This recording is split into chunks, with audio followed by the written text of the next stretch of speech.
Hello dear students, today we are going to discuss KCET 2020 question. ಇದು ನಾನು previous ವಿಡಿಯೋದಲ್ಲಿ ಮಾಡಿದ್ದೀನಿ. ಇದು ನೀಟಲ್ಲೂ ಕೇಳಿದ್ರೆ ಇದೇ ತರ ಪ್ರಾಬ್ಲಮ್. ಬನ್ನಿ ಪ್ರಾಬ್ಲಮ್ ನೋಡೋಣ. ಇನ್ YDSC using monochromatic of wavelength lambda, the intensity of light at a point on the screen where the path difference is lambda k units ಅಂತ ಹೇಳಿದ್ದಾರೆ. ನೆಕ್ಸ್ಟ್ ಏನ್ ಹೇಳಿದ್ದಾರೆ ಅಂದ್ರೆ the intensity at a point where the path difference is lambda by 4 ಅಂತ ಕೊಟ್ಟಿದ್ದಾರೆ. ಏನ್ ಹೇಳಿದ್ದಾರೆ ಅಂದ್ರೆ the path difference is lambda is equal to k unit ಆದ್ರೆ path difference lambda by 4 is how many units ಅಂತ ಕೇಳ್ತಾ ಇದ್ದಾರೆ. ಓಕೆ, ನಮಗೆ ಗೊತ್ತು ಇಂಟೆನ್ಸಿಟಿ ಫಾರ್ಮುಲಾ ಏನು, I is equal to I max cos square pi by 2. Okay, next ಅಥವಾ ಈ ತರ ಆದ್ರೂ ಬರೀಬಹುದು formula 4 I naught cos square pi by 2. Okay, ಏನ್ ಕೇಳಿದಾರೆ ಅಂದ್ರೆ ಪಾತ್ ಡಿಫರೆನ್ಸ್ ಕೊಟ್ಟಿದ್ದಾರೆ. ನಾವೇನ್ ಕಂಡಿಡ್ಕೋ phase difference is equal to okay 2 pi by lambda. Okay, 2 pi by lambda ಅಂದ್ರೆ into path difference. Phase difference is equal to 2 pi by lambda. ಎಷ್ಟು ಕೊಡ್ತಾರೆ path difference? lambda by 4. Okay, 2 2s ಈ lambda cancel. Okay, delta phi is equal to pi by 2. Okay, path difference substitute ಮಾಡಿ equation ಯಾವ್ದಾದ್ರು ಒಂದಕ್ಕೆ. Okay, ಈ equation substitute ಮಾಡಿ equation. Okay, I is equal to I max ಅಂದ್ರೆ ಏನು ಕೊಡಿದ್ರೆ k ಕೊಡಿದ್ರೆ k ಯೂನಿಟ್ಸ್ ಅಲ್ವಾ, cos square pi path difference ಎಷ್ಟು pi by 2 into 2. Okay, I is equal to k cos square ಏನಾಗುತ್ತೆ pi by 4 ಆಗುತ್ತಾ. cos square cos pi by 4 ಎಷ್ಟು 1 by root 2. cos pi by 4 ಎಷ್ಟು 1 by root 2. I is equal to k cos square ಅಂದ್ರೆ 1 by root 2 whole square. ಓಕೆ, square root cancel ಆಗಿ ಏಮಂತು ರೂಟ್ನ ಏಮಂತು k by 2. Which option is correct? Option C is the answer. Hello dear students, next question ನೋಡೋಣ ಬನ್ನಿ. Next question KCET 2020 ಇಂದಾನೆ ಕೇಳಿದ್ದಾರೆ. ಇದು related to moving charge and magnetism chapter ಇಂದ. ಕ್ವಶನ್ ಏನಿದೆ ಅಂದ್ರೆ a toroid has 500 tons per unit length if it carries a current of 2 ampere ಕೊಟ್ಟಿದ್ದಾರೆ. The magnetic energy density inside the toroid is ಅಂತ ಕೇಳಿದ್ರು. What is ಟಾರಾಯ್ಡ್? ಟಾರಾಯ್ಡ್ ಅಂದ್ರೆ the solenoid is bent in the form of circular ring. ಅರ್ಥ ಆಯ್ತಾ? ಈ ಸೊಲನಾಯ್ಡ್ ಇದೆಯಲ್ಲ, ಈ ತರ ಸೊಲನಾಯ್ಡ್ ಇದೆಯಲ್ಲ, ಈ ಸೊಲನಾಯ್ಡ್ ನ bent in the form of circular ring. ಅರ್ಥ? ಈ ಕಡೆ ಈ ತರ ಸರ್ಕ್ಯುಲರ್ ರಿಂಗ್ ತರ. ಓಕೆ, ಜನರಲ್ ಆಗಿ ನೋಡ್ಕೊಳ್ಳಿ, ಈ ತರ ಬರುತ್ತೆ. ಓಕೆ, ಹಿಂಗಿದ್ದಾಗ ಓಕೆ, ಇದು ಟಾರಾಯ್ಡ್. ಅರ್ಥ ಆಯ್ತಾ? solenoid is bent in the form of circular ring. It is called toroid. Okay, the magnetic field inside the toroid ಏನು ಬರುತ್ತೆ formula? B is equal to mu naught Ni. The magnetic field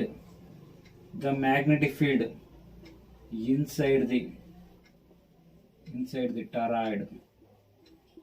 Okay, toroid is ಎಷ್ಟು? B is equal to mu naught Ni ಬಂತು. Next, the magnetic energy density inside the toroid ಏನ್ ಬರುತ್ತೆ formula? the magnetic energy density inside the toroid is okay, ಏನ್ ಬರ್ತದೆ u naught is equal to b square divided by 2 mu naught. Okay, ನಮಗೆ ಗೊತ್ತು B ಕೊಟ್ಟಿದ್ದಾರೆ ನೋಡಿ, substitute ಮಾಡಿ ಈಕ್ವೇಷನ್ಗೆ. U naught is equal to B ಎಷ್ಟು ಕೊಟ್ಟಿದ್ದಾರೆ? Mu naught Ni whole square divide by 2 mu naught. Okay, u naught is equal to ಏನಾಗುತ್ತೆ mu naught square N square I square divide by 2 mu naught. Mu naught cancel, ಏನು ಉಳಿತು? Okay, magnetic energy density is equal to mu naught n square I square divided by 2 ಬಂತು. Okay, mu naught ಅಂದ್ರೆ ಹೆಂಗ್ ಗೊತ್ತು ನಮಗೆ? Formula ಗೊತ್ತಾನೆ. mu naught is equal to 4 pi into 10 raised to minus 7. n square ಎಷ್ಟು ಕೊಟ್ಟಿದ್ದಾರೆ? 500 ಅಂದ್ರೆ 500 square. Okay, next ಎಷ್ಟು ಕೊಡಿ? 2 ಸ್ಕ್ವೇರ್ ಡಿವೈಡ್ ಬೈ 2. ಓಕೆ, ಏನಕ್ಕೆ ಕ್ಯಾನ್ಸಲ್ ಆಗುತ್ತೆ ನೋಡಿ. u naught is equal to okay ಏನು ಬರುತ್ತೆ 2 1 ಕ್ಲಾಸ್ 1 2 ಉಳಿತು 8 2 2 8 ಇಂಟು 3.14 ಇಂಟು ಏನು ಬರ್ತಿದ್ದು 5 ಅಂದರೆ 500 ಇಂಟು 500 ಇಂಟು 10⁻⁻⁷ ಪಾಯಿಂಟ್ ಶಿಫ್ಟ್ ಮಾಡಿ u0 is equal to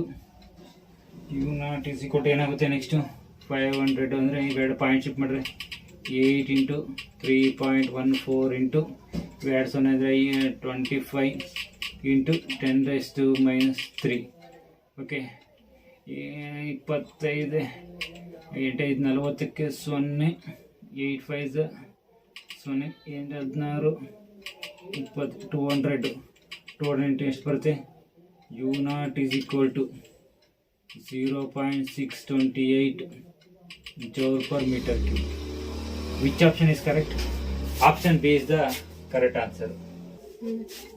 Next question ನೋಡೋಣ ಬನ್ನಿ dear students. Next question electromagnetic wave chapter ಇಂದ ಕೇಳಿದ್ದಾರೆ.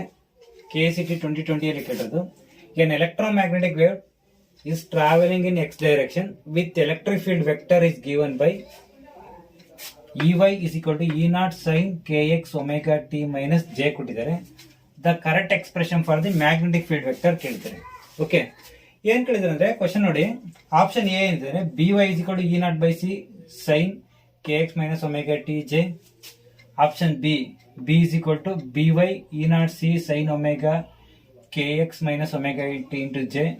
ಆಪ್ಷನ್ ಸಿ ಏನಿದೆ Bz is equal to E0 by c sin kx minus omega t into k ಕೊಟ್ಟಿದ್ದಾರೆ. Option D ಏನ್ Bz E0 c sin kx minus omega t into k ಕೊಟ್ಟಿದ್ದಾರೆ. ನೋಡೋಣ ಬನ್ನಿ, option ನಾವು ನೋಡಿದ ತಕ್ಷಣ ಎಲಿಮಿನೇಟ್ ಮಾಡೋದು. ನಮಗೆ ಫಸ್ಟ್ ಫಾರ್ಮುಲಾ ಗೊತ್ತಿರಬೇಕು. ಏನ್ ಬರುತ್ತೆ formula? Magnetic field vector expression B0 is equal to E0 by c. Okay ನಮಗೆ ಗೊತ್ತಿ ಫಾರ್ಮುಲಾ. ಏನ್ ಕೊಟ್ಟಿದ್ದಾರೆ? ಇ ಕೊಟ್ಟಿದ್ದಾರೆ. ಇ ಕೊಟ್ಟಿದ್ದಾರೆ ನೋಡಿ, ಇದು Bz, this is Ey. Ey ಹೆಂಗ್ ಕೊಟ್ಟಿದ್ದಾರೆ? Bz is equal to Ey ಹೆಂಗ್ ಕೊಟ್ಟಿದ್ದಾರೆ? E0 sin ಹೆಂಗ್ ಕೊಟ್ಟಿದ್ದಾರೆ? kx minus omega t divided by c. ನೋಡಿ ವಿಚ್ ಆಪ್ಷನ್ ಇದೆ ಫಸ್ಟ್ ನೋಡಿ, ಆಪ್ಷನ್ ಎಲಿಮಿನೇಟ್ ಮಾಡೋಣ. ಈ ಆಪ್ಷನ್ ಸ್ಯಾಟಿಸ್ಫ್ಯಾಕ್ಷನ್ ಆಗುತ್ತಾ? ಓಕೆ ಆಗುತ್ತೆ. ನೋಡೋಣ, ಜೆ ಅಂತ ಕೊಟ್ಟಿದ್ದಾರೆ ವೆಕ್ಟರ್. ಆಪ್ಷನ್ ಡಿ ಮತ್ತೆ ಆಪ್ಷನ್ ಬಿ ನ ನಾವು ಎಲಿಮಿನೇಟ್ ಮಾಡಬಹುದು. ಏನಕ್ಕೆ ನೋಡಿ, ಫಾರ್ಮುಲಾ ಏನಿದೆ? Bz is equal to E by c ಕೊಟ್ಟಿದ್ದಾರೆ. ಓಕೆ ನೆಕ್ಸ್ಟ್ ಇದೆ, ಇದು ಡೈರೆಕ್ಷನ್ ವೆಕ್ಟರ್ ಯಾವ ಕಡೆ ಅಂತ ಕೇಳಿದ್ರೆ ಕೆ ವೆಕ್ಟರ್ ಜೆ ವೆಕ್ಟರ್. ಇದು ಅಲಾಂಗ್ ದಿ ಎಕ್ಸ್ ಡೈರೆಕ್ಷನ್ ಅಂದ್ರೆ ಏನ್ ಬರುತ್ತೆ? ಐ ಕ್ರಾಸ್ ಜೆ ಬರುತ್ತೆ. ಐ ಕ್ರಾಸ್ ಜೆ ವೆಕ್ಟರ್ ಹಂಗೆ ಬರುತ್ತೆ, ಕೆ ಬರುತ್ತಾ? ವಿಚ್ ಇದು ಕೆನಾ? Okay which option is correct? Option C is the answer. Hello student, next question ನೋಡೋಣ ಬನ್ನಿ. ಇದು KCET 2020 ಅಲ್ಲಿ ಕೇಳಿರೋದು. ಇದು thermodynamics chapter related concept. Okay ಏನ್ ಕೊಟ್ಟಿದ್ದಾರೆ ಅಂದ್ರೆ ಕ್ವಶನ್ ಅಲ್ಲಿ, A thermodynamic system undergo cyclic process ABC as shown in the diagram. The work done by the system per cycle ಅಂತ ಕೇಳಿದ್ದಾರೆ. ಓಕೆ ಆಪ್ಷನ್ ಎ ಏನ್ ಕೊಟ್ಟಿದ್ದಾರೆ ಅಂದ್ರೆ -750 joule, option B 750 joule, option C 1250 joule, option D -1250 joule ಕೊಟ್ಟಿದ್ದಾರೆ. ನೋಡಿ diagram ಅಲ್ಲಿ ಏನ್ ಕೊಟ್ಟಿದ್ದಾರೆ ಅಂದ್ರೆ ನೋಡಿ, volume on X axis, pressure on Y axis ಕೊಟ್ಟಿದ್ದಾರೆ. ಅವ್ರೇನ್ ಕೇಳಿದ್ದಾರೆ? ನಮ್ಗೆ ವರ್ಕ್ ಡನ್ ಗೊತ್ತು formula. Work done is equal to P into delta B. Okay ನೋಡಿ ಇದೇನಿದೆ? ಏರಿಯಾ ಆಫ್ ಟ್ರಯಾಂಗಲ್ ಇದೆಯಾ? ಟ್ರಯಾಂಗಲ್ ಇದೇನಿದೆ? ಇದು ABC. Okay area of triangle. Okay ಏನಿದೆ? ABC. ಏನ್ ಬರುತ್ತೆ ವರ್ಕ್ ಡನ್ ಬರ್ಕೊಂಡ್ರೆ? ಓಕೆ ಹಾಫ್ ಇಂಟು ಏನ್ ಬರುತ್ತೆ? BC ಇಂಟು ಏನ್ ಬರುತ್ತೆ? BC into AB. Okay W is equal to half into BC ಅಂದ್ರೆ ಏನು? V2 minus V1. ಎಷ್ಟಾಗುತ್ತೆ V2 minus V1 ಅಂದ್ರೆ 10 - 5 ಇಂಟು ಪ್ರೆಷರ್. ನೋಡಿ work done by the system ಕೇಳೋದು. Work done by the system ಅಂದ್ರೆ ಅದ್ ಏನಂದ್ರೆ ನೆಗೆಟಿವ್ ಸೈನ್ ಬರುತ್ತೆ. ನೆಗೆಟಿವ್ ಅಂದ್ರೆ ನೋಡಿ work done by the system, work done on the system ಅಲ್ಲ, work done by the system per cycle ಕೇಳೋದು. ಓಕೆ ಏನಾಗುತ್ತೆ ಅಂದ್ರೆ ನೋಡಿ 100 - 400. Okay W is equal to 1/2 ಎಷ್ಟು ಬರ್ತಿದ್ದು 5 ಇಂಟು ಓಕೆ -300 ಓಕೆ ಎಷ್ಟರಿಂದ ಹೋಗುತ್ತೆ 215 ಜ ಸೊ ಓಕೆ ಎಷ್ಟಾಗುತ್ತಿದ್ದು 5050 25ಕ್ಕೆ 5 ದಶಕ್ಕೆ 5 ಅಂದರೆ 5 7 ಓಕೆ -750 ಜೌಲ್ ಓಕೆ ಇದು option A is the correct answer. Okay ಏನು ನೆಗೆಟಿವ್ ಸೈನ್ ಏನು ಇಂಡಿಕೇಟ್ ಮಾಡುತ್ತೆ ಅಂದರೆ work done by the system ಆಗುತ್ತೆ, work done by the system per cycle ಆಗುತ್ತೆ, ಅದಕ್ಕೆ ನೆಗೆಟಿವ್.